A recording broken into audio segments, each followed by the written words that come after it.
Hello everyone, welcome back to travel with Vihari.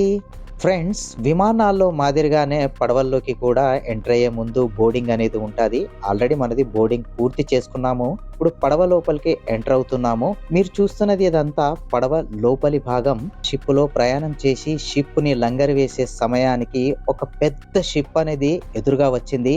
పూర్తి video కోసం మన ఛానల్ ని ఆదరించండి, సబ్స్క్రైబ్ చేసుకోండి, బెల్ ఐకాన్ ని రాబోయే కొత్త వీడియోల నోటిఫికేషన్ల కోసం తప్పకుండా యాక్టివ్ చేసుకోండి. Stay tuned for next video. Thanks for watching.